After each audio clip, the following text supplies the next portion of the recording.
Hey guys, welcome back to my channel. So today I'm back with a review video on the Subculture palette.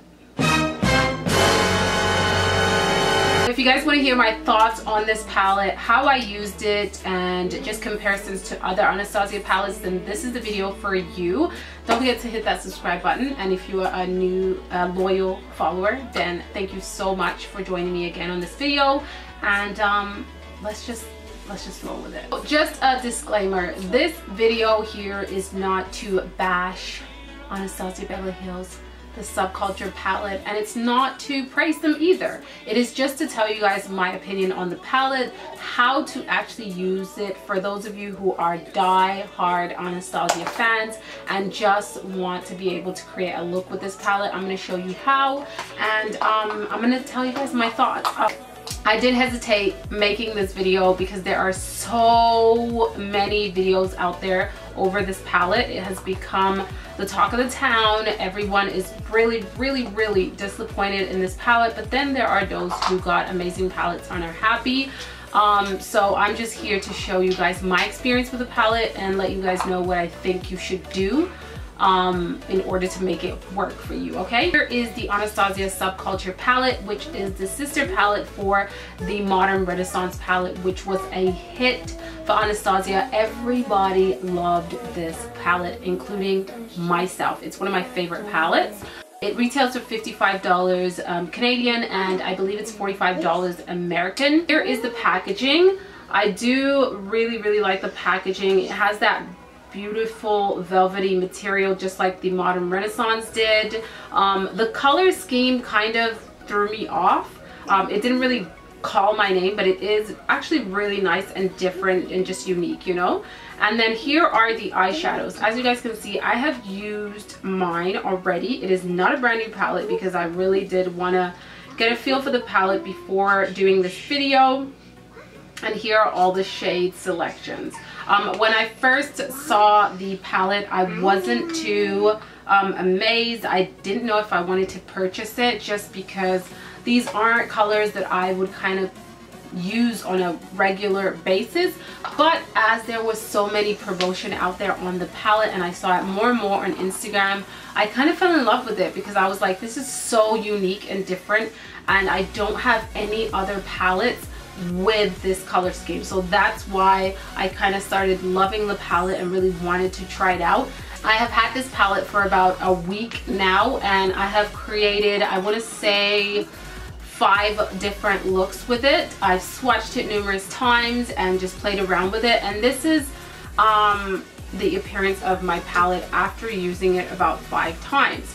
As you guys can see, it is not in great shape. So the problem with this palette is that it is very powdery. There's no denying on that fact. I know some people did get great palettes, but it's still powdery. Mine is not one of those, unfortunately. If you want to know my batch number, it does start with P7. Some people were saying that that batch was a great batch, but I did get a palette that was a little bit not as what I imagined it to be.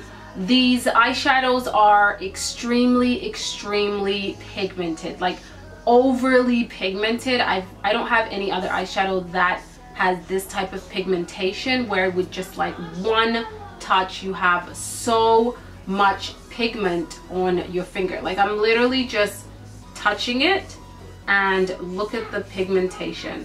It is actually crazy, and I love that. I love that the eyeshadow is pigmented. The issue that I have is the kickback that you get from it. You do get a ton of kickback, a little bit too much, not normal in any other palettes that I have, especially Anastasia palettes, but I do have a palette to compare to this one from Anastasia that I feel like has a lot of kickback also.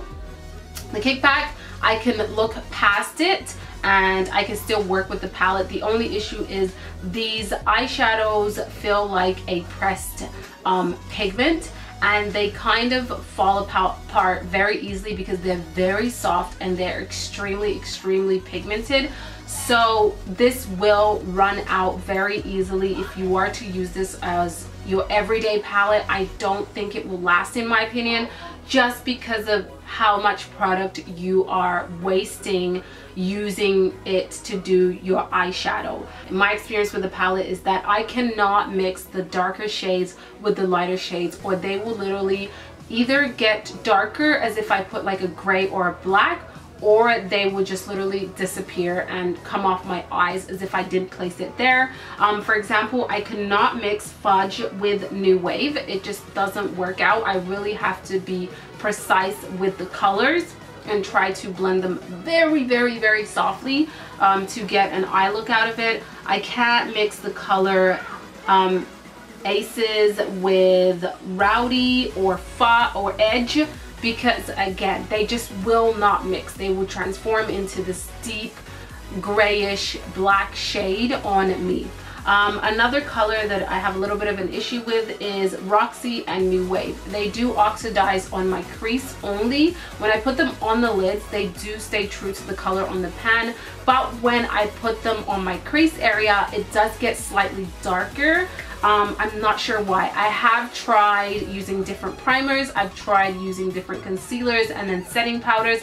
It always happens, so I'm not really sure what's going on with those particular shades, that they do oxidize on my skin tone. And I have seen other influencers with my skin tone that have experienced the same thing. So that's a little bit of a drawback on the palette, is that the colors don't stay true to what they are in the pan. The shades are beautiful. I love them. They're unique. They are gorgeous. Like this shade over here is stunning. I don't have any other color like this. And alone, it is beautiful. I have created a look with it and it looks gorgeous on the eyes. But again, I cannot mix it with any other shades. I have to place it in an area where there's no other eyeshadow on my eyes. So that's a little bit tricky. I feel like this palette is very much for a makeup artist, like an experienced makeup artist. Even for myself, I had a little bit of a hard time working with it, but I did really try my best to make it work and kind of find ways to make this perform to its fullest potential, and I did at the end, but it did take some time. So I feel like if you are a beginner in makeup, you're gonna really get frustrated with this palette because it's just not for everyone. It's not for beginner friendly. It's not beginner friendly. It is for the experienced makeup artist, a pro artist at that, would get a lot of use out of this palette. You really have to know your color selection and placement and be more detailed with your work when it comes to this palette, which is awesome. It's great for the pro artist. I just feel like the company or Norvina should have put a little disclaimer on the palette before its release date so that people are aware of how it's meant to be used and how it's going to perform and how it is better for those who are pro artists. The only way to make this palette work for myself is by not mixing the darker shades with the lighter shades, being very precise and using lots of brushes, being very, very careful with how I'm blending the product, and also using my fingers. For example, the metallic shades, which is Adorn and Electric, those work best with my fingers. If I just kind of dab them on the eyes like I did today, I will show you guys how I created this look. They almost have like a wet texture in my palette, at least when you go ahead and swatch them. They feel a little bit like the ColourPop eyeshadows, where it's like a cream and a powder mixed in one. They're not super soft where you're gonna indent it, but they are not your typical powder shadows. The powder eyeshadows, you will see that they have little scratches, little wear to them, and you can tell that I've used them. But the metallic shades, there's actually like a indent, like as if it's like a cream eyeshadow. So I hope you guys can see that really well. So that is a different formula. They do work nicely if you just press them in, but they're not as pigmented or as intense as I assumed them to be.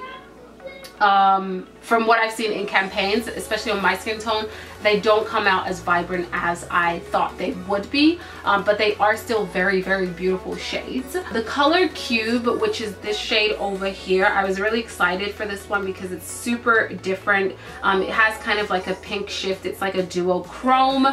This one really just doesn't show up on me. It's very hard to get it to show. I really have to rub my fingers in to get a tiny little bit of pigmentation, and even at that, it is very light and very soft. So I'm just like literally adding more and more, and this is kind of what I get from the eyeshadow. So I hope my camera is picking it up. So Adorn is one of the shades that to me is not pigmented at all. It's very different from all the other shades, but all the other shades are extremely pigmented, and I'm pleased with the pigmentation. I'm gonna quickly compare this palette to the Modern Renaissance palette in terms of the kickback, because a lot of people are saying that the Modern Renaissance is the same. It is not the same. I've had mine for such a long time. Definitely does have kickback. It definitely does have fallout, but it's not at the same level as the Subculture palette. I'm just gonna dab into this palette and you're gonna see that yes, there is fallout, and some shades have more than others, but this palette blends beautifully. You can mix every shade together and it will still blend and look gorgeous, and it's very easy to work with. Master palette by Mario. This palette is a beautiful palette, but I do see some similarities to the Subculture in the sense that it does have quite a lot of fallout and kickback in this palette, even with the shimmer shades. They are very soft, and they do create a lot of fallout, more so the shimmer shades than the matte shades in my opinion in the Master palette by Mario. So you do get quite a lot of fallout, but again, this palette blends out beautifully and you can mix the shades. Yeah, all in all, I am putting out this video simply to say that I love Anastasia as a brand. I love her products, but I do feel like something went wrong with the Subculture palette when it came down to production of the palette. I don't think that it was intentional, and I don't think that they knew about this and they just went ahead and pushed the palette out. I really hope that that's not what happened. I just feel like something went terribly wrong, and some people got bad palettes, and I just hope that they fix that problem and put out some new palettes, and we all just go back to loving Anastasia and give her a break. Guys, it's just eyeshadow.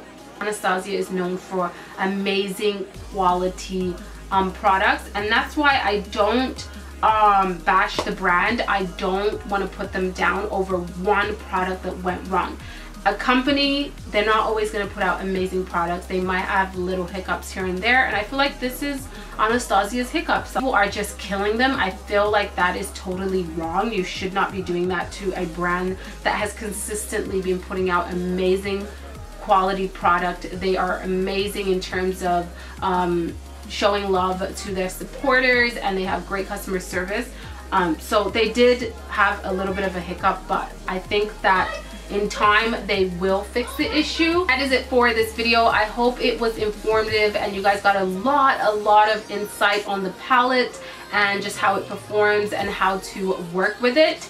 I hope it was helpful to anyone out there who wanted more information on the palette, and that you guys enjoyed the video. So if you did, please give it a big thumbs up. Do not forget to share it, and I'll see you guys on the next one. Ciao.